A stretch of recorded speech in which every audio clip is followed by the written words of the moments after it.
वालेकुम वीवर्स, मैं अभी आ गया हूँ गोलकोंडा किला। गोलकोंडा किला जो है वो है कुतुब शाही सल्तनत का मेन किला और इसकी शुरुआत करने वाले थे कुली कुतुब शाह। और कुली कुतुब शाह जो कि दक्कन सल्तनत की 5 सल्तनतों में से एक सल्तनत की शुरुआत करने वाले थे, वो थी गोलकोंडा सल्तनत।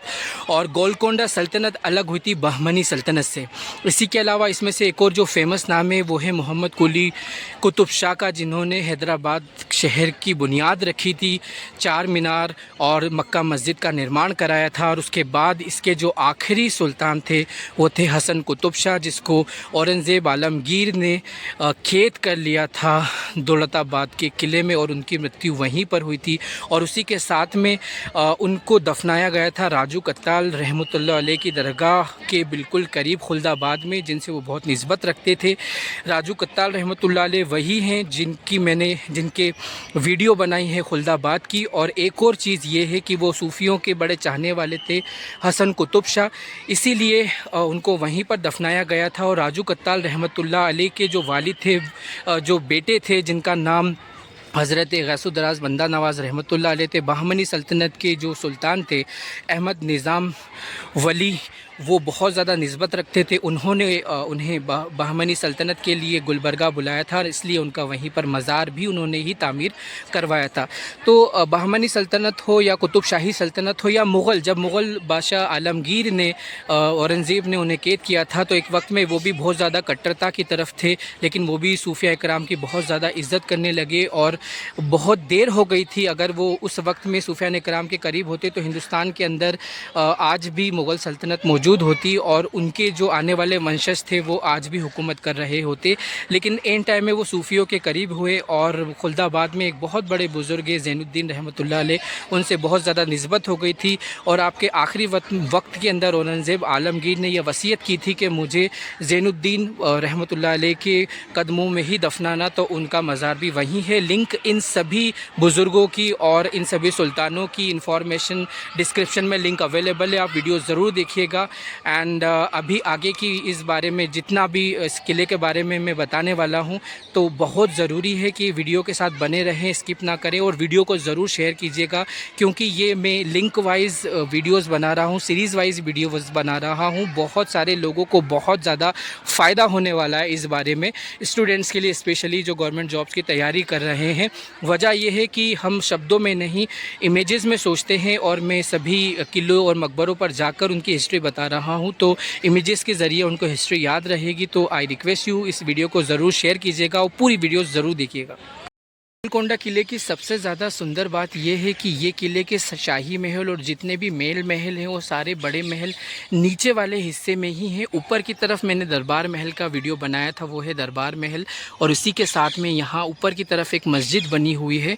एक सबसे बड़ी बात दोस्तों ये है कि यहाँ पर बहुत सारे इलीगल, जो इवन जेल खाने के अंदर भी टेम्पल बना दिए गए हैं आर्य धर्म या वैदिक धर्म के देवी देवताओं के, लेकिन जो लीगल बहुत सारी जगह मस्जिद मज़ार, उसको गिराने में जितने भी ब्राह्मण नफरतवादी, संप्रदायवादी, जातिवादी लोग हैं, उनको ये शर्म नहीं आती कि जो लीगल जो मज़ार हैं, जो मकबरे हैं, उनको डिस्ट्रॉय किया जा रहा है, लेकिन जो इलीगल इस तरह के जो वैदिक धर्म के देवी देवताओं के जो टेम्पल्स हैं उनको डिस्ट्रॉय नहीं किया जा रहा है।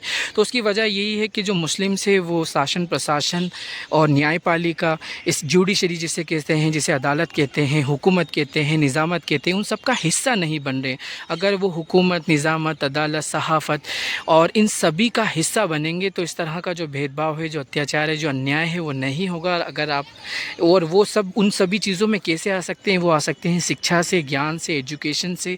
और अगर ये एकेडमिक चीज़ की तरफ मुस्लिम्स आएंगे, स्पेशली मुस्लिम्स हैं बहुत सारे, अगर हैदराबाद की भी बात की जाए तो बहुत सारे लोग मुस्लिम एजुकेटेड है, फाइनेंशियली स्ट्रॉन्ग है, लेकिन वो सिर्फ अपने ही लोगों को स्ट्रॉन्ग करते हैं, यानी अपने परिवार के लोगों को ही। इवन अपने जो रिलेटिव्स हैं, अपने जो उनके ब्लड रिलेशन के लोग हैं, उनके लिए भी नहीं करते। तो अगर अकेले करेंगे तो अकेले हकीकत में कुछ नहीं होता है, और वो अकेले भी एक बैकवर्ड कौम का ही हिस्सा कहलाते हैं और अपने हक के लिए भी कई बार नहीं लड़ पाते अगर उनके साथ अन्याय होता है। तो अगर आपको अन्याय के ख़िलाफ़ लड़ना है, अगर आपको इन सभी चीज़ों के ख़िलाफ़, आपके ख़िलाफ़ हो रहे अन्याय के ख़िलाफ़ लड़ना और अपने अधिकार चाहिए, तो आपको ये कोशिश करना होगी कि आसपास आपके जो ब्लड रिलेशन के लोग हैं, या आपके रिश्तेदार हैं, या आपके पड़ोसी हैं, या आपके नेबर्स हैं, या आपके कॉलोनी के लोग हैं, उनकी भी शिक्षा का वैसे ही इंतज़ाम कीजिए जैसे आप अपने लोगों के, अपने परिवार के, अपनी फैमिली के लोगों का एजुकेशन का इंतज़ाम करते हैं। जैसे आप उनके लिए फ़िक्र करते हैं, वैसे इन लोगों के लिए भी अगर आप फ़िक्र करेंगे तो आपके हालात ठीक हो जाएंगे। कई बार, हर बार जो सऊदी किंग्स के बारे में या जो मिडिल ईस्ट के किंग्स के बारे में बुरा भला कहा जाता है कि वो फ़िलिस्तीन के बारे में नहीं सोच रहे हैं, बिल्कुल सेम कहानी है कि अरब किंग्स जो इंडिया के जितने भी फाइनेंशियली या पाकिस्तान, बांग्लादेश के जो फाइनेंशियली स्ट्रॉन्ग लोग हैं, वो उनके जो गरीब लोग हैं उनके ऊपर ध्यान नहीं दे रहे। उनके गरीब लोग एक तरह के फ़िलिस्तीनी हैं और अमीर लोग एक तरह के सऊदी के या मिडिल ईस्ट के किंग्स हैं, जो एक अय्याश भरी लाइफ जी रहे हैं, जो अपनी सिर्फ व्हीकल्स की तरफ, अपने घर की तरफ, अपने बेड्स और सोफ़े और फ्रिज और एसी की तरफ ही ध्यान देते हैं, लेकिन अपने कौम के तो दूर की बातें, अपने ब्लड रिलेशन के लोगों की तरफ भी ध्यान नहीं देते हैं। तो अगर आपको हालात सुधारना है, आप इतनी सारी सल्तनतें देख रहे हैं, कुतुब शाही सल्तनत थी, एकमात्र ऐसी शिया सल्तनत थी, क्योंकि ये ईरान से ताल्लुक़ रखते थे, कुली कुतुब शाह, और उन्होंने शियाइज़्म को प्रमोट किया। दूसरी तरफ ये चीज़ है कि सूफ़ियों का जो निज़ाम रहा है वो शिया सुन्नी नहीं करते थे, वो सिर्फ रब से मिलाने की बात करते थे। लेकिन सूफ़ियों की तरफ से उनको उसे कमी नहीं कहेंगे, उसे अपग्रेड करने वाली बात कि सूफ़ी पॉलिटिकल नहीं होते थे, डिप्लोमेटिक नहीं होते थे। सूफ़ी थॉट के साथ में अगर मुस्लिम्स को ऊपर लाना है तो डिप्लोमेटिक भी होना पड़ेगा, पॉलिटिकल भी होना पड़ेगा, सोशल भी होना पड़ेगा, थियोलॉजिकल भी होना पड़ेगा, स्पिरिचुअल भी होना पड़ेगा। बहुत सारी टर्मिनोलॉजीज़ का इस्तेमाल कर दिया है, लेकिन अगर आप मेरी वीडियो सीरीज़ वाइज देखेंगे तो ये सारी आपको टर्मिनोलॉजी समझ आएगी कि विज़न क्या है, मिशन क्या है, रेवोल्यूशन क्या है, और इन सभी चीज़ों का मिलाप ही सूफ़ियों के साथ अगर कर दिया जाए तो मुस्लिम्स के बहुत ज़्यादा अच्छे हालात हो जाएंगे। तो अभी ऊपर की तरफ हम शाही महल की तरफ जाते हैं और ऊपर की तरफ रेस्टोर करते हैं कि वहाँ क्या अवेलेबल है। गोलकोंडा फोर्ट, जो कि कुतुब शाही डायनेस्टी का सबसे पहला राजधानी और किला रहा है, इसकी शुरुआत कुली कुतुब शाह ने की थी, और किले का मेन एंट्रेंस है, और यहाँ से बहुत ऊपर की तरफ भी जाना होता है। नीचे भी बहुत सारे यहाँ पर आपको हेरिटेज साइट्स मिल जाएंगे। यहाँ से अभी इंटर होने का मेन रास्ता है। चारों तरफ देखेंगे तो ये मेन हिस्सा है गोलकोंडा फोर्ट का। बहुत सारे लोग ऊपर से नीचे की तरफ जा रहे हैं। यहाँ सीढ़ियों से हम लोग और भी हिस्से देख सकते हैं। ये है मेन एंट्रेंस, और देख सकते हैं कि कुतुब शाही डायनेस्टी के टाइम का था, तो यहाँ पर मोर का भी डिज़ाइन है। मुग़ल कालीन और दिल्ली सल्तनत के टाइम के जो डिज़ाइन है उनके अंदर इस तरह की कुछ भी आपको जो चित्र नहीं दिखते, लेकिन यहाँ पर बिल्कुल मौजूद हैं। तो सर मैं ऊपर आया हूँ। गोलकोंडा फोर्ट का ये वाला हिस्सा है, मेन गेट को इस तरह से ये प्रोटेक्ट करता था, और औरंगज़ेब आलमगीर के वक्त में फिर ये फोर्ट जो है मुग़ल सल्तनत के हिस्से में आ चुका था, और ये गोलकोंडा सल्तनत मुग़ल सूबा बन चुका था। ये मेन हिस्सा आप देख रहे हैं कि ये मेन गेट है, पूरा लोहे का बना हुआ है, और यहाँ से मेन एंट्रेंस अंदर की तरफ जाते हुए गोलकोंडा फोर्ट के अंदर मैं एंट्री ले चुका हूँ मेन गेट से। सामने की तरफ आप जो देख रहे हैं वो यहाँ के महल हैं, और बहुत ज़्यादा क्राउड, बहुत ज़्यादा शोर है। सामने की तरफ आप जब जाएंगे तो यहाँ पर जो गोलकोंडा के समय में किसी का इंतकाल हो जाता था, तो इस जगह पर लाकर लोगों को यहाँ पर नहलाया जाता था, डेड बॉडीज़ को। कि मुस्लिम सल्तनतों को गन पाउडर सल्तनत के नाम से जाना जाता है, तो यहाँ पर हर जगह आपको जो कैनन्स हैं, तोप हैं, वो अवेलेबल मिल जाएंगी। और यहाँ से दोस्तों मैं ऊपर की तरफ जा रहा हूँ। गोलकोंडा फोर्ट पूरे हर हिस्से के अंदर आपको यहाँ पर महल ही महल नज़र आएंगे। इस हिस्से में देखेंगे तो यहाँ भी शाही परिवार के लोग बहुत सारे रुका करते थे। अभी फ़िलहाल इस हिस्से को कैंटीन के तौर पर इस्तेमाल किया जा रहा है। और आगे जब हम बढ़ेंगे तो आप देखेंगे यहाँ पर 3 मंजिला एक इमारत है। आगे बढ़ते हुए जब हम जाएंगे तो यहाँ पर बहुत सारी जो मस्जिदें हैं और मकबरे और किले भी नज़र आने वाले हैं। कुछ हिस्से मुग़ल कालीन टाइम के अंदर जेल के तौर पे भी इस्तेमाल किए जाते थे, और ब्रिटिशर्स के टाइम में भी। गोलकोंडा फोर्ट देख सकते हैं आप, बहुत ही ज़्यादा विशाल और ख़ूबसूरत है। अभी तक के जितने भी मैंने किले के वीडियोस बनाए हैं, एक साथ इस तरह से पूरा नज़र नहीं आता है कि सारे महल, सारे जो इसके अंदर के किले के अंदर के हिस्से हैं वो एक साथ दिखे। लेकिन एकमात्र ये एक ऐसा महल है जिसमें डायरेक्ट हर चीज़ बराबर दिख रही। ऊपर की तरफ बिल्कुल चार मीनार के अंदाज़ के अंदर एक ऊपर मस्जिद है, वहाँ पर लास्ट में जाने वाला हूँ, और यहाँ पर कुछ और इन्फॉर्मेशन अवेलेबल है। तीन मंजिला इमारत आप देख रहे हैं, इसको असला खाना के नाम से जाना जाता है। असला खाना वही चीज़ है कि जो जैसे कि मुस्लिम सल्तनतों को बारूद की सल्तनतें या फिर कैनन के बारे में बहुत ज़्यादा फेमस रहे हैं, तो ये असला खाना उसी चीज़ के लिए, बारूद के लिए, तोपों और कैनन्स के लिए ही इस्तेमाल किया जाता था। एंट्रेंस के अंदर सबसे पहले अगर दुश्मन हमला करे तो असला खाना इतना ज़्यादा यहाँ पर बारूद अवेलेबल होता था कि दुश्मन किसी तरह से एंट्री ना कर पाए। तो 3 मंजिला यहाँ पर पूरे इंतज़ाम रहते थे। अंदर की तरफ मैं आपको कुछ गोले दिखाता हूँ। खाना के अंदर ये जो आप देख रहे हैं, बहुत सारे तोप के गोले और तोपें रखी हुई हैं जो कि इस्तेमाल होती थी दुश्मन पर हमला करने के लिए। तो को इसी वजह से गन पाउडर सल्तनत के नाम से जाना जाता था कि बहुत सारे यहाँ पर जो कैनन से उनका इस्तेमाल किया जाता था दुश्मन पर हमला करने के लिए।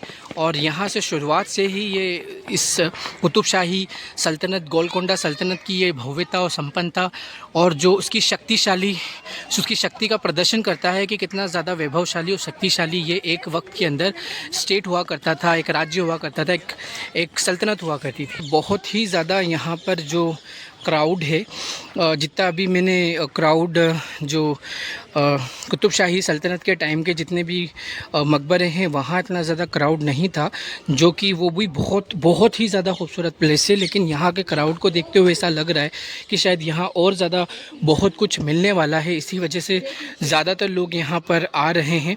एक और वजह ये भी है दोस्तों कि यहाँ पर एक चीज़ टिकट है और वहाँ पर टिकट अवेलेबल नहीं है। Without ticket you can travel everywhere, but you can understand कि कितनी ज़्यादा भव्यशाली होगा। और काफ़ी ये जो इतने हिस्से हैं एक वक्त में काफ़ी नीचे हुआ करता था, लेकिन अभी फ़िलहाल इतना नीचे हो चुका है ये कि आपको झुकना पड़ता है यहाँ पर देखने के लिए। तो कहीं ना कहीं रेस्टोरेशन का काम यहाँ पर किया गया था।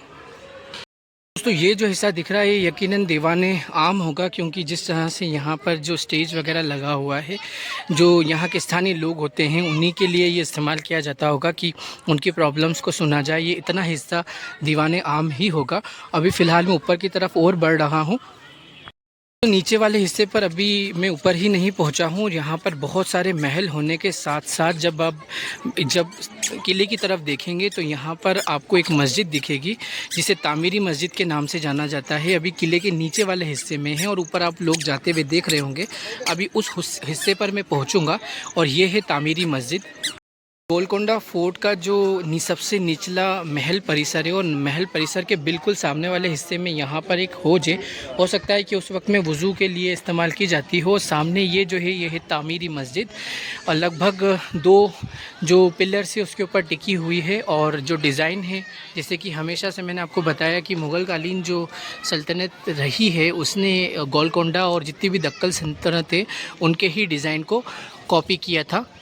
यहाँ से आप देख सकते हैं, it's very nice and beautiful mosque. दोस्तों सबसे बड़ी चीज़ कुतुब शाही जो सल्तनत के जितने भी मकबरे हैं वो भी बहुत खूबसूरत है। लेकिन यहाँ जो क्राउड का जो मैंने इंटरेस्ट देखा है, जो पागलपन देखा है, वो इस किले के लिए बहुत ही ज़्यादा यहाँ पर क्राउड है। और स्पेशली बहुत सारे लोग यहाँ पर इस गोलकोंडा के किले को देखने आ रहे हैं। तरफ से आप बिल्कुल जो तामीरी मस्जिद है उसके सामने ये इतना भव्यशाली एक महल है, एक वक्त में बहुत ही ज़्यादा सुंदर और ताकतवर हुआ करता होगा। और ये देखने से ही आपको लग रहा होगा कि how beautiful that Mahal is. असला खाना के ये बैक साइड वाला हिस्सा है जो मैं एंट्री कर रहा था और ये पूरा महल परिसर है। यहाँ से और भी बैक साइड में जहाँ से आपको गोलकोंडा शहर दिख सकता है, यहाँ से बहुत सारे टूरिस्ट बैक साइड भी जा रहे हैं। और ये महल जो है अभी निचले हिस्से में ही हूँ, अभी काफ़ी ऊपर जाना है मुझे। गोलकोंडा किले का तो एक अजीम इतिहास है और कितनी सारी मुस्लिम सल्तनतों का इसने टाइम देखा है। सबसे पहले ये बहमनी सल्तनत का हिस्सा रहा था और बहमनी सल्तनत के बाद में जब बहमनी सल्तनत दक्कन सल्तनत यानी कि 5 हिस्सों में बटी तो उसके बाद कुतुब शाही सल्तनत का ये हिस्सा रहा। और उसके बाद में जब कुतुब शाही सल्तनत कमज़ोर पड़ने लगी, उसमें जो मुग़ल कालीन वक्त देखा, मुग़ल कालीन वक्त में औरंगज़ेब जो आलमगीर बादशाह थे उन्होंने इसे मुग़ल सल्तनत का सूबा बना लिया। और जब मुग़ल सल्तनत कमज़ोर पड़ी 1707 में, जब औरंगज़ेब का इंतकाल हो गया आलमगीर का, तो उनके बाद में फिर यहाँ पर जिस जनरल को आसिफ जहाँ को उन्होंने नियुक्त किया था, उन्होंने ही अपने आप को आज़ाद करके हैदराबाद निज़ाम का उन्होंने अपने आप को टाइटल दिया और एक निज़ाम शाही सल्तनत की यहाँ पर शुरुआत हुई। खाना से बिल्कुल सामने की तरफ आप देखेंगे तो यहाँ पर आपको दिखेगा शाही महल और शाही महल में अभी फ़िलहाल मैं यहाँ से एंट्री ले रहा हूँ। तो शाही महल काफ़ी भव्य और बड़ा है, यहाँ पर हर हिस्सों में जाना मुमकिन नहीं है, तो मेन एंट्रेंस में जाकर, मेन हिस्सों में जाकर मैं वीडियो बना रहा हूँ। और यहाँ जो अंधेरा वाला हिस्सा है, यहाँ पर बहुत सारी बेड्स हैं, ये देख सकते हैं आप, lots of beds are there here. ऊपर की तरफ आप देखें तो यहाँ पर रेस्टोरेशन का काम किया गया है। कुछ हिस्से बहुत ज़्यादा ख़राब होने के बाद भी यहाँ पर जब रेस्टोरेशन का काम हुआ तो अभी कुछ ज़्यादा अच्छे लग रहे हैं। ये वाला हिस्सा, इस पर रेस्टोरेशन का काम नहीं हुआ है। महल में मैं जा रहा हूँ और इस तरह से फ़िलहाल ये जो वॉक करने के लिए यहाँ पर कुछ लकड़ी के पाथ बनाए गए हैं। तो ये है शाही महल का मेन हिस्सा और यहीं से किले के ऊपर जाने का रास्ता है। और यहाँ से भी एक अलग ही नज़ारा, एक अलग ही लुक है। यहाँ पर एंशिएंट टाइम का एक फव्वारा है जो अभी फ़िलहाल रेस्टोरेशन के ज़रिए से ठीक किया गया था। कुछ हिस्सों में यहाँ कभी गुंबद हुआ करता था लेकिन अब वो गिर चुका है। और सामने की तरफ जो आप यहाँ पर मेहराब एंट्रेंसेस के देख रहे हैं, काफ़ी बड़े और ऊँचे हैं। It's very nice and beautiful fort, बहुत ही ज़्यादा खूबसूरत किला है। और यहाँ फ़िलहाल लाइटनिंग वगैरह रात को भी यहाँ पर एंट्री होती है और उसका टिकट अलग से लेना होता है रात की एंट्री के लिए, क्योंकि यहाँ पर 5:30 से 6 के बीच में सभी टूरिस्ट को बाहर निकाल दिया जाता है और नाइट वाले टूरिस्ट को अंदर लिया जाता है। बहुत ज़्यादा बड़ा है जो कि नीचे वाले हिस्से के अंदर ही मैंने काफ़ी सारे पार्ट छोड़ दिए हैं। यहाँ से अभी मुझे ऊपर भी जाना है और काफ़ी सारा टाइम लगने वाला है, तो फ़िलहाल के लिए अभी मैं शाही महल के मेन हिस्सों को कवर कर रहा हूँ क्योंकि वक्त कम रहेगा। और जैसे ही मैं जल्दी नीचे आ जाता हूँ तो उसके बाद में फिर मैं बाकी वीडियोस बनाऊँगा नीचे वाले हिस्से के। यहाँ की तरफ से आप देखेंगे तो नीचे बावड़ी का रास्ता है नीचे जाने का, लेकिन फ़िलहाल के लिए इसे बंद कर दिया गया है। तो शाही महल से फिर ऊपर जाने के लिए ये मेन एंट्रेंस गेट है जो कि ऊपर की तरफ हम लोग जाते हैं। मेन एंट्रेंस गेट की तरफ से अब मैं ऊपर की ओर बढ़ रहा हूँ। ये शाही महल के कुछ हिस्सों का रेस्टोरेशन किया गया है जो कुछ अच्छे हालात के अंदर हैं अभी फ़िलहाल, और बाकी जो हिस्से हैं जिनका रेस्टोरेशन नहीं किया गया है तो वो अभी फ़िलहाल रूइंस में बदल गए हैं। तो किले पे ऊपर जाने की शुरुआत हो चुकी है। देखिए वहाँ तक मुझे फ़िलहाल अभी यहाँ शुरुआत ही हुई है और ऊपर जाने के बाद में वहाँ पर मुझे और भी महल मस्जिदें उस वक्त की जो गोलकोंडा सल्तनत की रही हैं या फिर मुग़ल कालीन रही हैं या फिर निज़ाम के वक्त की रही हैं, वो सारी मस्जिदों का आगे जाके वीडियो में बनाने वाला हूँ। अरे दोस्तों, यहाँ पर रूइंस में बदल गए हैं तो कई सारी की तो इन्फॉर्मेशन ही अवेलेबल नहीं है। यहाँ एक और महल है लेकिन इस तरह की कोई इन्फॉर्मेशन नहीं दी गई है कि आखिर ये महल कब और किसके द्वारा बनाया गया था और क्या इसकी हिस्ट्री रही है। गोलकोंडा सल्तनत के टाइम की यहाँ पर जो कैनन्स हैं, तोपें हैं, और इसी वजह से जो मुस्लिम जितनी भी सल्तनतें हैं, मुस्लिम सल्तनतों को गन पाउडर सल्तनत के नाम से इसीलिए जाना जाता था क्योंकि ये ओनली एकमात्र ऐसी सल्तनतें रही हैं जिन्होंने बारूद का यानी कि गन पाउडर का इस्तेमाल किया था। और नॉट ओनली सिर्फ दिल्ली सल्तनत में या मुग़ल सल्तनत में, बहुत समय पहले ही जो बहमनी सल्तनत के जो जितने भी किंग्स और बादशाह रहे हैं उन लोगों ने गन पाउडर का इस्तेमाल शुरू कर दिया था। अभी फ़िलहाल मैं ऊपर आ गया हूँ और ये है तामीरी मस्जिद और बाकी शाही किले के इस हिस्से से अब मैं ऊपर की तरफ जो मेन किला है उस तरफ जा रहा हूँ। बहुत सारे हिस्से अभी रूइंस के अंदर बदल चुके हैं और यहाँ से मेन एंट्रेंस से ऊपर जाने का कुछ हिस्से जो आप देख रहे हैं सामने की तरफ से, इस तरह से आपको सीढ़ियों से आना होता है और आप ऊपर की तरफ जाते हैं। तो ये अभी फ़िलहाल ऊपर जाते हुए मेन गेट आता है इस तरह से। दोस्तों अभी फ़िलहाल सारे महल ख़त्म हो चुके हैं और सिर्फ अभी ऊपर जाने का रास्ता है। तरफ से फाइनल वाला आप महल देख सकते हैं। ऊपर से आने के बाद में यहाँ पर आपको महल दरबार पर जाने के लिए दो रास्ते कटते हैं। यहाँ से एक अदर महल्स की तरफ जाते हैं और ये महल दरबार की तरफ जाता है। दरबार वाले महल वाले रास्ते पर मैं पहुंच चुका हूँ। यहाँ से अगर हम नीचे की तरफ देखें तो पूरा हैदराबाद शहर दिखता है। पहले इस हिस्से को गोलकोंडा के नाम से जाना जाता था, फिर चार मीनार वाला जो हिस्सा था आबादी बढ़ते हुए यहाँ तक हैदराबाद की आज आबादी जानी जाती है।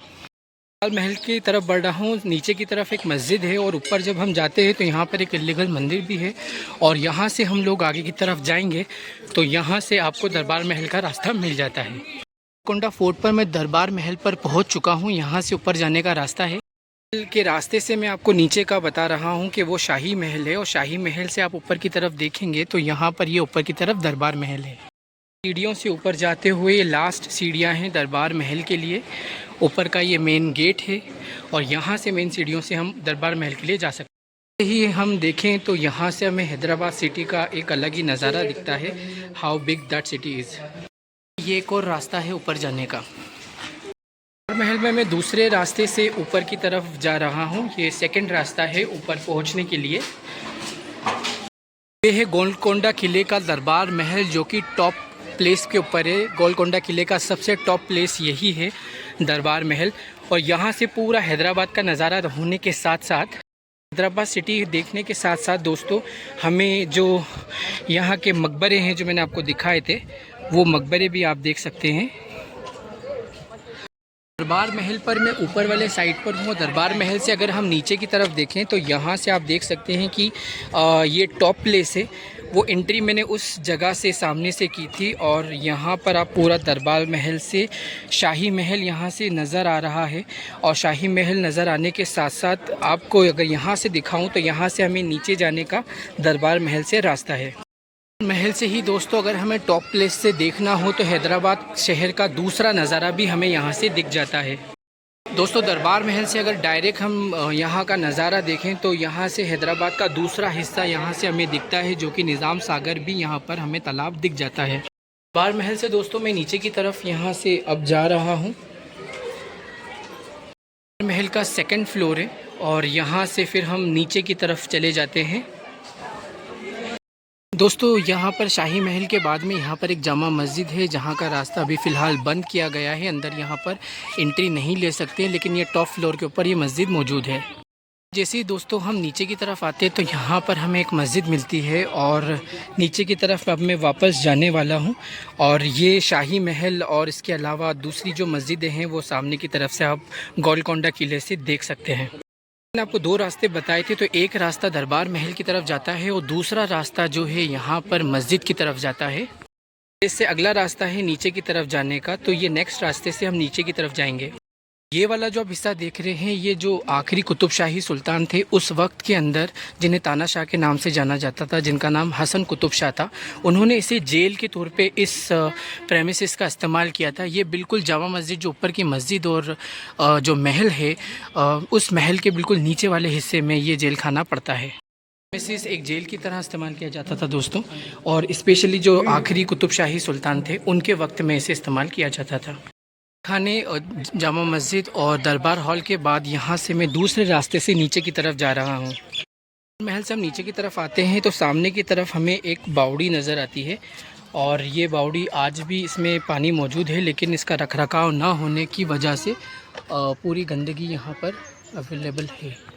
तो गोलकोंडा फोर्ट पर लगभग मैं नीचे की तरफ आ गया हूँ, और यहाँ का जो पानी का मेन रिसोर्स था ये मेन बावली है। यहाँ पर किसी तरह का कंस्ट्रक्शन या रेस्टोरेशन का काम नहीं हो रहा है। जैसे कि आगा खान के ज़रिए से जो जितनी भी शाही टोमें रही हैं कुतुब शाही वक्त की, उसके ऊपर बहुत अच्छा कंस्ट्रक्शन का काम हुआ, लेकिन यहाँ देखिए ASI के द्वारा किसी तरह का काम नहीं हो रहा है, तो इस वजह से ये बहुत बुरी हालत के अंदर है। तो गोलकोंडा फोर्ट के बिल्कुल नीचे वाले हिस्से पर टाइम से पहले ही मैं आ गया हूँ। एक बार इसका रिकैप ये कि गोलकोंडा फोर्ट जो है वो सबसे पहले बहमनी सल्तनत के अंडर में आया था, और गोलकोंडा फोर्ट का जो रेस्टोरेशन और इसका रिकंस्ट्रक्शन का काम बहमनी सुल्तानों ने ही कराया था। बहमनी सल्तनत जब पूरी तरह से ख़त्म हो गई थी और 5 हिस्सों में बट गई थी तो दक्कन सल्तनतें कहलाई, और दक्कन सल्तनतों में जो गोलकोंडा वाला हिस्सा था वो कुतुब शाही सल्तनत के हिस्से में आया था। कुतुब शाही सल्तनत के जो फाउंडर थे वो कुली कुतुब शाह थे, जिन्होंने गोलकोंडा को अपनी राजधानी बनाया था, और उन्हीं के बाद में उनके पोते मोहम्मद कुतुब शाह कुली कुतुब शाह ने हैदराबाद को अपनी राजधानी बनाया था, जो यहाँ से लगभग 15 किलोमीटर की दूरी पर है। और उस शहर को उन्होंने बसाया बिल्कुल सिस्टमेटिक वे में। ईरान से उन्होंने आर्किटेक्ट मंगवाए, और ईरान से आर्किटेक्ट मंगवाने के बाद में उन्होंने सिस्टमेटिक वे के अंदर हैदराबाद का जो उसकी बुनियाद रखी, और वहाँ पर 4 मीनार और मक्का मस्जिद का निर्माण कराया था। इसके बाद में जो आखिरी सुल्तान थे वो तानाशाह यानी कि अबुल हसन कुतुब शाह थे, जिनको औरंगज़ेब आलमगीर ने अपनी कैद में दौलताबाग में रखा था, और उसके बाद बाद में ये जो गोलकोंडा सल्तनत है मुग़ल सूबा बन चुका था। मुग़ल सूबा बनने के बाद में 1707 में जब औरंगज़ेब की मृत्यु हो गई, तो औरंगज़ेब की मृत्यु के बाद में दोस्तों ये गोलकोंडा सल्तनत निज़ाम शाही सल्तनत कहलाने लगी। क्योंकि बहुत सारे मुग़ल जो औरंगज़ेब के बाद में 1707 के बाद में अय्याशी की ज़िंदगी जीने लगे थे, उनके अंदर कोई तकनीक नहीं थी, किसी भी तरह से वो मॉडर्न वर्ल्ड के साथ नहीं रह पा रहे थे। और बहुत सारे जो छोटे मोटे राजे थे जैसे मराठे, सिख और नवाब, उन लोगों से भी वो किसी भी तरह से लड़ने की ताकत नहीं रखते थे। तो उसी में से एक नवाब जिन्होंने जो जनरल थे आसिफ जहां, उन्होंने ही अपनी आज़ादी घोषित कर दी थी और निज़ाम की उपाधि हासिल करके हैदराबाद को अपनी राजधानी बनाया और गोलकोंडा किला उन्हीं के अंडर में उस वक्त में फिर रहने लगा था। वाला जो हिस्सा है, ये वाला हिस्सा नगीना बाग कहलाता था। यहाँ पर कभी फव्वारे वगैरह होते थे और एक मार्केट लगा करता था, लेकिन अभी फ़िलहाल की स्थिति में ये सिर्फ इसके रूइंस ही मौजूद हैं। गोलकोंडा किले का अभी एक और भाग मौजूद है जिसका मैं अभी वीडियो बनाने जा रहा हूँ। यहाँ से ऊपर की तरफ भी जाना होता है। असला खाना वाला हिस्सा मैंने इसका अभी वीडियो बनाया था एंट्रेंस में आते समय, और यहाँ से फिर दूसरी तरफ इसके पीछे शाही महल पड़ता है और ऊपर की तरफ शाही दरबार था और वो मस्जिद का मैंने अभी वीडियो बनाया था। यहाँ पर से एक और महल का हिस्सा है, ये तीसरा हिस्सा है। तो आइए यहाँ पर जाकर ऊपर की तरफ का हम वीडियो बनाते हैं कि यहाँ क्या चीज़ें अवेलेबल है। खाने के सामने से ये जो महल है और ये ऊपर की तरफ जा रहा हूँ, यहाँ पर वैसे इन्फॉर्मेशन अवेलेबल नहीं। होप सो कि जब ऊपर जाएंगे तो कुछ इन्फॉर्मेशन अवेलेबल होगी। दोस्तों आप जो सामने की तरफ देख रहे हैं, दरबार महल पे जाने का तीसरा रास्ता है। जैसे कि आप देख रहे हैं असला जो महल है, असला जो घर है, इसके पीछे शाही महल है। शाही महल से एक जाने का रास्ता है और दूसरा रास्ता जो ये वाला रास्ता है जहाँ से आप ऊपर की तरफ जाएंगे, और तीसरा रास्ता सामने की तरफ जो आपको गार्डन दिख रहा है उस तरफ से वो रास्ता ऊपर की तरफ जाता है। दरबार हॉल पे जाने के तीन रास्ते हैं। यहाँ से जो पब्लिक आप देख रहे हो जाते हुए, एक ये रास्ता है और एक सामने की तरफ जो देख रहे हैं ये दरबार हॉल में जाने का रास्ता है। जो दरबार हॉल की तरफ आप मस्जिद देख रहे हैं बिल्कुल उसी रास्ते में ये जाता है। और तीसरा रास्ता जो है आप सामने की तरफ जो पब्लिक देख रहे हैं, ये असला जो घर है उसके पीछे वाला हिस्सा है। ये तीन रास्तों से आप गोलकोंडा जो किला है उस गोलकोंडे किले के ऊपर जाने के ये तीन रास्ते अवेलेबल हैं। बड़ी स्पेशल बात दोस्तों गोलकोंडा जो किला है उसकी ये है कि सारे जो महल हैं, जो मेन प्लेसेस हैं, वो सारे के सारे नीचे वाले हिस्से के अंदर हैं। आपको शाही महल भी जो असला घर है उसके पीछे मिलेगा और जितनी जामा मस्जिद वगैरह हैं वो सब इसी हिस्से में मिलेंगी। ऊपर वाले हिस्से में ज़्यादा चीज़ें अवेलेबल अभी फ़िलहाल नहीं है, रूइंस ही बन चुकी हैं। और जैसे कि मैंने आपको इसकी हिस्ट्री के बारे में बताया था, तो शुरुआत जो इसको बहुत बड़े लेवल पे जो पहुंचाने वाले थे वो कुली कुतुब शाह थे। एक ईरानी जनरल थे बहमनी सल्तनत के अंदर। जब बहमनी सल्तनत 5 हिस्सों में दक्कन सल्तनत के रूप में टूटी थी तो 5 सल्तनतें बनी थी, जिसके अंदर बिदर सल्तनत और अहमदनगर सल्तनत, बरार सल्तनत, बीजापुर सल्तनत के नाम से वो जाने गए। और तीसरी जो थी वो गोलकोंडा सल्तनत, जिस किले में अभी मैं खड़ा हुआ हूँ। तो ये 5 सल्तनतों पर दोस्तों मैं वीडियो ऑलरेडी बना चुका हूँ, जिसमें बीजापुर अभी रिमेनिंग है। बीजापुर में पहुँचने वाला हूँ और उस पर भी मैं वीडियो बनाने वाला हूँ। एक और इम्पॉर्टेंट चीज़ ये हर बार मैं आपको बताता हूँ कि मोहम्मद गोरी से लेकर मैं जितने भी अंग्रेज़ों के वक्त में नवाब रहे हैं और सूफ़ी और रहे हैं, उन सब के मैं किले, मकबरों के वीडियो और मज़ारों के वीडियो बना रहा हूँ, सही हिस्ट्री आपको बता रहा हूँ। तो जितने भी स्टेट पीएससी या फिर यूपीएससी के एग्ज़ाम की तैयारी कर रहे हैं उन सब के लिए ये वीडियोस बहुत ज़्यादा इम्पॉर्टेंट है, क्योंकि मैं सीरीज़ वाइज सारे वीडियो बना रहा हूँ और बहुत ज़्यादा ज़रूरी है।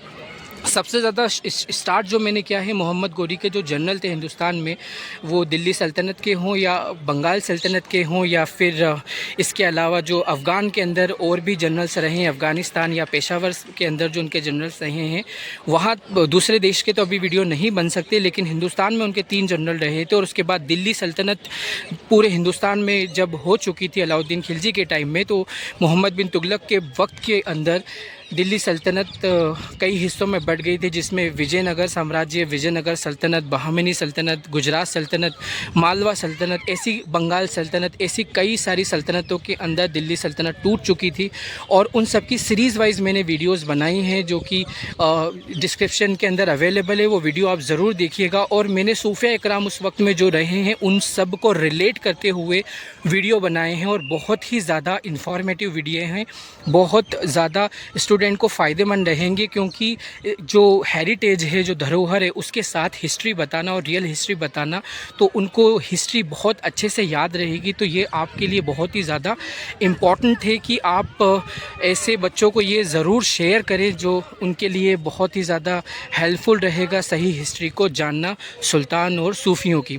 तो ऐसे ही बहमनी सल्तनत जब दिल्ली सल्तनत से अलग हुई थी तो बहमनी सल्तनत पूरी तरह से बिखर गई थी। बहमनी सल्तनत के जो अजीम एक प्राइम मिनिस्टर थे महमूद गवा, उनका भी मैंने एक वीडियो बनाया है, और उनकी हत्या के बाद में बहमनी सल्तनत टूटी और 5 हिस्सों में बटी, जिसमें से गोलकोंडा सल्तनत भी शामिल थी। एक सबसे बड़ी बात यह कि जो बहमनी सल्तनत थी वो एक ब्राह्मण थे जिन्होंने इस्लाम धर्म को अपनाया था, जिनका नाम हसन गंगू था, और उनको ज़फ़र खान के नाम से भी जाना जाता है। इसके अलावा अलाउद्दीन बहमन शाह के नाम से भी जाना जाता है।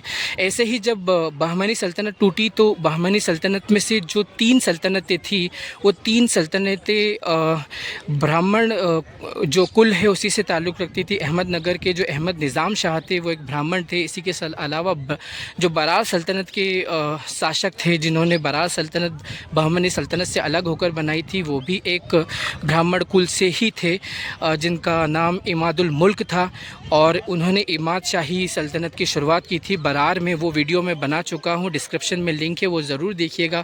अहमदनगर सल्तनत का मैंने वीडियो बनाया है, डिस्क्रिप्शन में लिंक है, वो भी ज़रूर देखिएगा। इसी के साथ पूरी बहमनी सल्तनत का मैंने वीडियो बनाया है, वो भी डिस्क्रिप्शन में लिंक है, ज़रूर देखिएगा। अभी फ़िलहाल जो मेरी सीरीज़ चल रही है वो है गोलकोंडा सल्तनत की, तो गोलकोंडा सल्तनत की वीडियो बना रहा हूँ। ये वीडियोज़ को आप ज़रूर शेयर कीजिएगा। इसमें से एक वीडियो और है बिदर, जो कि कभी बहमनी सल्तनत की राजधानी रहा था, और बहमनी किंग जब पूरी तरह से कमज़ोर हो गए थे तो उन्हीं के एक जनरल ने, जिनका नाम कासिम बरीद था, वो उन्हीं के अंडर में सारे बहमनी काम करने लगे थे। फिर उनके बेटे अली बरीद ने अपने आप को सुल्तान घोषित किया था बिदर का, और उन्होंने जो बरीद शाही सल्तनत की यानी बिदर सल्तनत की शुरुआत की थी। तो बिदर का भी मैं वीडियो बना चुका हूँ, और उसका भी डिस्क्रिप्शन में लिंक है, वो वीडियो भी ज़रूर देखिएगा। गोलकोंडा कंप्लीट होने के बाद में दोस्तों मैं वीडियो बनाने वाला हूँ बीजापुर सल्तनत का, तो ज़रूर देखिएगा। और इस तरह से पूरा दक्कन कंप्लीट होने के बाद में आसपास जितने भी और सल्तनतें हैं, जैसे कि दिल्ली सल्तनत से एक सल्तनत अलग हुई थी जिसका नाम मदुराई सल्तनत था, तो मदुराई सल्तनत का भी अभी वीडियो बनने वाला है। और दिल्ली सल्तनत से एक और सल्तनत अलग हुई थी जिसका नाम था विजयनगर सल्तनत या विजयनगर साम्राज्य, उसका भी मैं अभी वीडियो बनाने वाला हूं। विजयनगर सल्तनत को तालीकोटा के मैदान के अंदर हम्पी उनकी राजधानी थी। 5 ये दक्कन सल्तनतों ने मिलकर हराया था। हम्पी में जाऊंगा, हम्पी का मैं वीडियो बनाऊंगा और उस बारे में भी आपको इन्फॉर्मेशन दूंगा। तो मैं आपसे रिक्वेस्ट हर बार करते आया हूँ कि मेरे वीडियोज़ को आप ज़रूर ज़्यादा से ज़्यादा लोगों तक पहुँचाइए सवाब की नीयत से, क्योंकि मुस्लिम्स के जो शान को, शौकत को नहीं बताया जाता है, उनके मर्तबे को नहीं बताया जाता है। दक्कन के अंदर भी देखा जाए तो उर्दू की शुरुआत दक्कन से हुई थी। दक्कनी उर्दू उसे कहा जाता था, या दक्कनी कहा जाता था, या हिंदवी कहा जाता था, या हिंदी कहा जाता था, या उर्दू कहा जाता था। लेकिन फ़ॉन्ट चेंज कर दिए गए, संस्कृत फ़ॉन्ट यूज़ करने लग गए, फ़ारसी फ़ॉन्ट या अरबी फ़ॉन्ट्स की जगह। और यहाँ भी अगर आप आएंगे जहाँ पर से इस भाषा की शुरुआत हुई थी, इस भाषा का रूप बदल दिया गया है। यहाँ भी जब आपको 3 भाषा ही दिखेंगी, तेलुगु या संस्कृत लिपि जो कि हकीकत में उर्दू होती है, और इसके अलावा जो आपको अंग्रेज़ी भाषा दिखेगी, लेकिन उर्दू भाषा का नामो निशान नहीं है। तो दोस्तों, मुस्लिम शासकों के बारे में, मुस्लिम सूफ़ियों के बारे में जानना बहुत ज़रूरी है। अगर हम हमारे इतिहास को जानेंगे तो ही हमारा जो हाल है, जो प्रेजेंट है, उसको हम सही कर पाएंगे। और मुस्लिम्स यही चीज़ें नहीं समझ पा रहे हैं कि इतिहास के अंदर जो गलतियाँ हुई और जो अपग्रेड अपने आप को नहीं कर पाए, अपडेट अपने आप को नहीं कर पाए, वो अपडेट और अपग्रेड करना बहुत ज़्यादा ज़रूरी है। और वो हम इतिहास से ही सीख सकते हैं, सूफियाओं की तालीम से ही हम सीख सकते हैं, तभी जो मुस्लिम्स का सही हालात आए। आइए दोस्तों, मैं आपको बाकी हिस्से जो गोलकोंडा इस किले के हैं वो आपको बाकी बताता हूं, और कुछ हिस्से और भी बचे हैं, वहां के बारे में हम जानकारी हासिल करते हैं। महल के बाद में ये है तारामती मस्जिद, क्योंकि बहुत कुछ हिस्से बाकी रह गए थे जिसके अंदर से तारामती मस्जिद एक है। और यहाँ पर शाही महल के सामने भी और भी बहुत सारे ऐसे महल हैं। तो सामने की तरफ ये दो पिलर वाली काफ़ी बड़ी सी एक मस्जिद है और इसी के सामने एक बड़ा सा हौज हो सकता है कि वो किसी वक्त में वज़ू खाने के तौर पर इस्तेमाल किया जाता हो। फ़िलहाल यहाँ से रास्ता बंद कर दिया गया है। आर्किटेक्ट वैसे यहाँ से भी आप देख सकते हैं। और सबसे ज़्यादा बड़ी बात यह है कि यहाँ पर जो इसके अंदर डिज़ाइंस थी, रेस्टोरेशन की वजह से पूरी तरह से डिज़ाइंस ख़त्म हो गई, लेकिन बड़ी जो डिज़ाइंस है वो अभी फ़िलहाल अवेलेबल है। जो हिस्सों में रेस्टोरेशन हो सकता था वो हिस्सों में रेस्टोरेशन किया गया है, लेकिन एएसआई की तरफ से इतना ज़्यादा काम नहीं हुआ है। जैसे कि अगर बरीद शाही जो डोम्स है या फिर कुतुब शाही डोम्स, जिसका मैंने अभी वीडियो बनाया है, डिस्क्रिप्शन में आप लिंक के साथ देख सकते हैं, उसके ऊपर आगा खान ट्रस्ट की तरफ से और जो तेलंगाना हेरिटेज ट्रस्ट की तरफ से जो काम हुआ है वो बहुत ही ज़्यादा सुंदर काम हुआ है और बहुत सारा रेस्टोरेशन हुआ है। लेकिन अगर हम गोलकोंडा किले की बात करें तो गोलकोंडा किले के अंदर किसी भी तरह का रेस्टोरेशन नहीं है, पूरी तरह से ये रूइंस के अंदर ही बदल चुका है। इवन देन आगा खान जो ट्रस्ट है उसकी तरफ से जो कुतुब शाही जितनी भी डोम्स है वहाँ के इवन जो बावड़ियाँ हैं उसके अंदर भी बहुत अच्छा काम किया गया है। मैंने बहुत अच्छे से उसको डीपली बताया है, वीडियो डिस्क्रिप्शन में वो वीडियो भी आप ज़रूर देखिएगा। महल के ऊपर का हिस्सा बचा हुआ था दोस्तों, तो ऊपर का हिस्सा मैं अभी कवर करना वाला हूं और ऊपर के हिस्से में क्या चीज़ें अवेलेबल हैं वो आगे हम जाकर देखते हैं। गोलकोंडा किले की सबसे ज़्यादा सुंदर बात यह है कि ये किले के शाही महल और जितने भी मेल महल हैं वो सारे बड़े महल नीचे वाले हिस्से में ही हैं। ऊपर की तरफ मैंने दरबार महल का वीडियो बनाया था, वो है दरबार महल, और इसी के साथ में यहाँ ऊपर की तरफ एक मस्जिद बनी हुई है।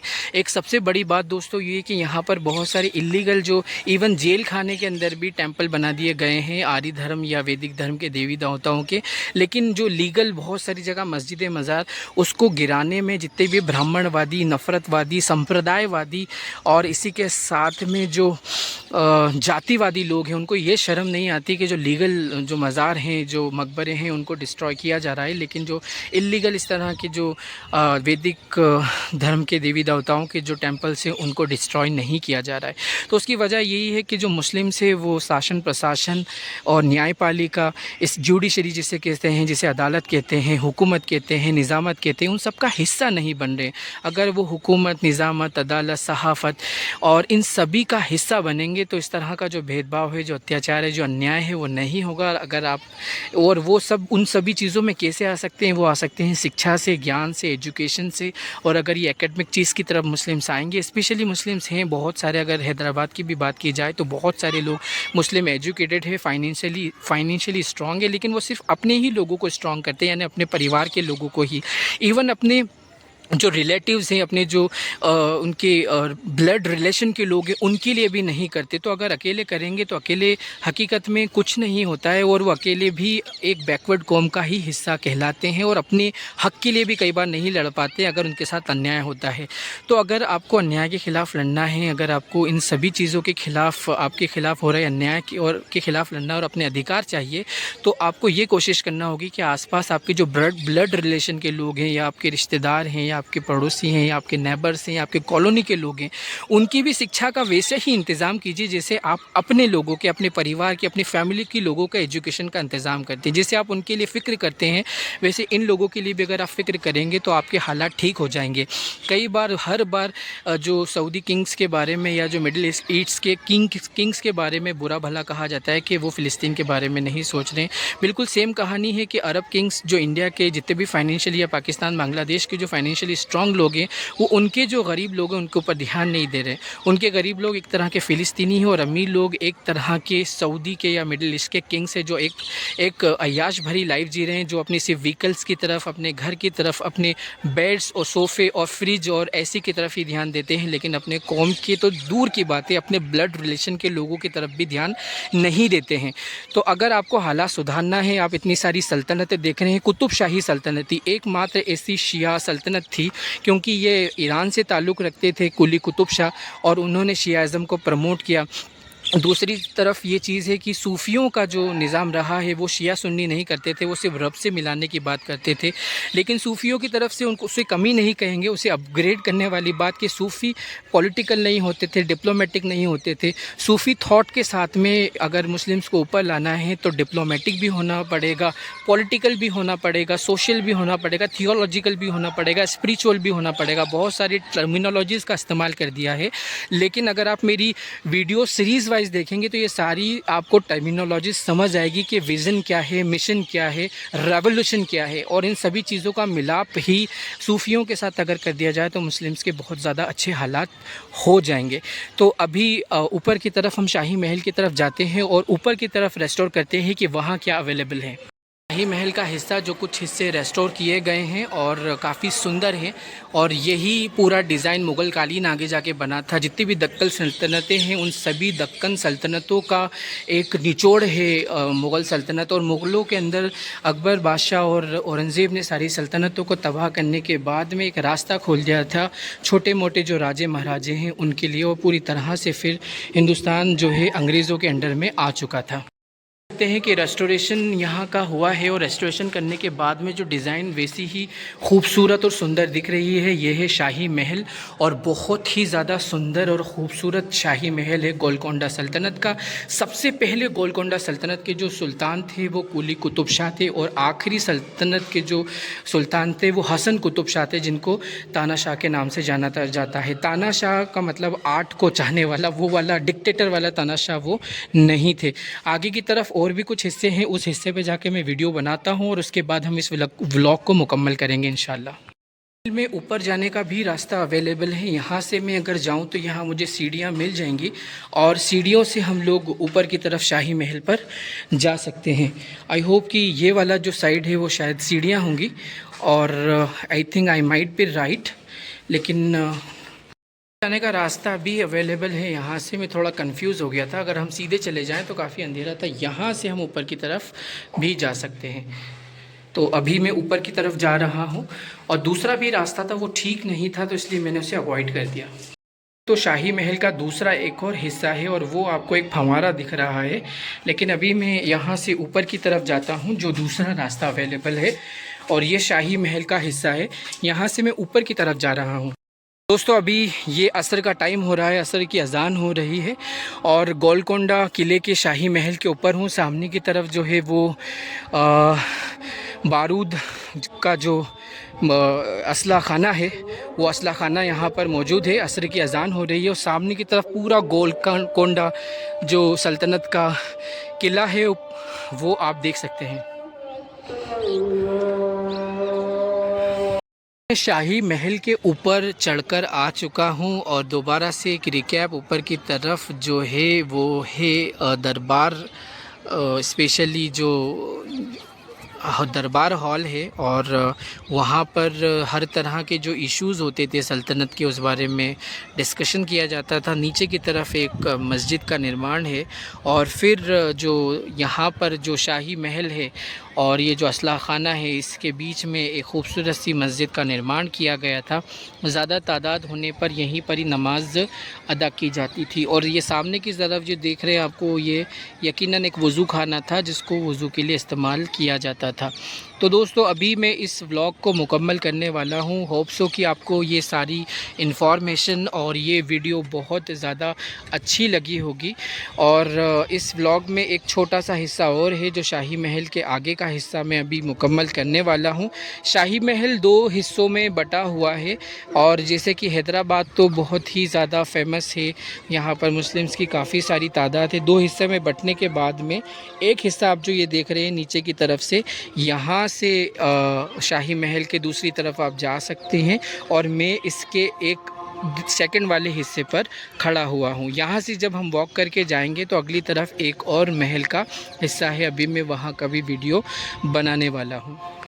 महल का जो तीसरा हिस्सा है उस तरफ अभी मैं जाने वाला हूँ। ये सामने की तरफ एक फव्वारा है और शाही महल से इस तरफ देखें तो बहुत सारी इंफॉर्मेशंस अवेलेबल नहीं है, बहुत सारी रिसर्च और स्टडी की ज़रूरत है। और जैसे कि यही है कि अगर जितना ज़्यादा घूमेंगे उतना ज़्यादा स्टडी कर पाएंगे, उतना ज़्यादा पढ़ पाएंगे, उतना ज़्यादा जो नॉलेज है वो बढ़ेगा और जो इंटेलेक्चुअल ग्रोथ होगी। वरना नैरो माइंडेड ही रह जाएंगे। अगर कुछ बड़े लेवल पे मुस्लिम्स को कुछ करना है तो बहुत ज़्यादा कुछ सीखना होगा। तो यहाँ से वापस अब मैं नीचे की तरफ जा रहा हूँ। ये नीचे की तरफ जाने का ये रास्ता है, नीचे की तरफ जाने का। अभी मैं इस महल से अब ये वाला रास्ता ले रहा हूँ जो अगला नीचे वाला तो पूरा तरह से रूइंस बन चुका है, लेकिन कुछ हिस्से यहाँ से हमें और भी दिख पाएंगे। मैं महल के ऊपर वाले हिस्से में फव्वारा हुआ करता था और आगे की तरफ जाएंगे तो थोड़ा हैदराबाद का और भी हिस्सा हम देख सकते हैं और सामने शाही महल का दूसरा हिस्सा है।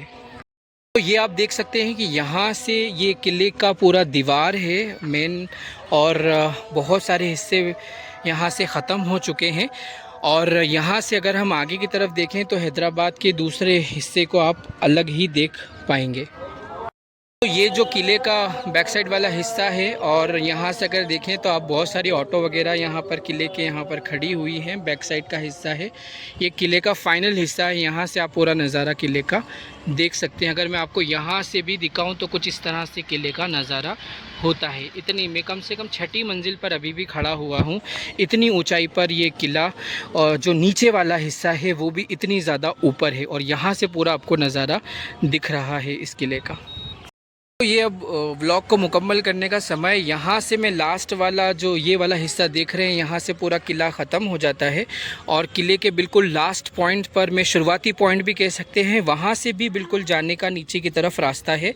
और यहाँ से आप देखें नीचे कुछ बच्चे वगैरह खड़े हुए हैं और ये बिल्कुल रास्ता नीचे की तरफ है। तो it's very nice place. I hope कि आपको भी वीडियो अच्छा लगा होगा और आप ज़रूर इस प्लेस पर आइए, गोलकोंडा फोर्ट पर, जिसको कुतुब शाही सल्तनत के नाम से भी जाना जाता है, गोलकोंडा सल्तनत के नाम से भी जाना जाता है।